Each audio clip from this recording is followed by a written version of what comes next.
Russia found itself confronted on Thursday over the alleged activities of its military intelligence service, the GRU.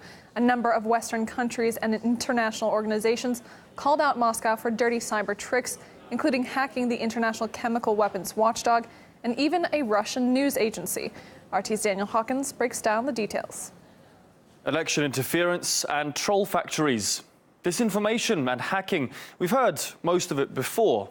But the latest charge sheet against Russia is all-encompassing and endless. There were hundreds of victims targeted by these Russian criminals. If they flout international law in this way. Russia's indiscriminate campaign of cyber attacks. With violations of several U.S. criminal laws. They will be exposed. Russia must stop reckless and irresponsible behavior. Cyber attack. This reckless pattern of behavior. The Russian government needs to know that I want to fully condemn this attack. It will be exposed and there will be consequences. It seems every accusation of malign activity over the last 4 years, from the downing of MH17 to the WADA doping scandal, has come back all at once, united under a common name and symbol. Before, it was often vague: Russian hackers, agents, or just Putin. But apparently, we can now name the entity responsible for everything all along: the GRU, Russian military intelligence. Even specific names and faces have been linked with the alleged crimes. 7 individuals were indicted by the US, with 4 of them also accused of involvement in the Netherlands OPCW hack, and 3 more already featured in Robert Mueller's continuing Russia meddling probe. This group of just 16 people has certainly kept busy, according to the latest allegations, hacking the Malaysia Airlines probe, the OPCW Salisbury poisoning investigation, anti-doping agencies from Canada to Brazil, the US election, you name it.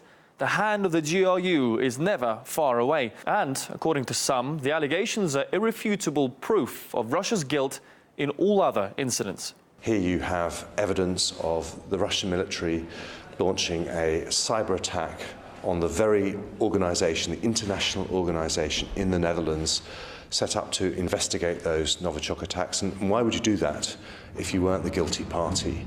And, as we've seen before, there's no need to meet any real standards of evidence. Remember when the NSA was accused of spying on Chancellor Merkel back in 2015? Well, the German federal prosecutor insisted a legal burden of proof had to be met to prove this. No such luxury when Russia's in the dock. There, almost certain and high confidence from UK security services are enough to beat the drum for new sanctions. And anyway, the Soviet-era KGB is long gone. The image of public enemy number 1 is long overdue for an overhaul. And this is the perfect opportunity to consolidate the perfect storm. I think this is a coordinated attack. Look, this one's got everything. It's got chemical weapons, it's got election meddling, it's got doping, it's got every other thing you can think of that the Russians are guilty of.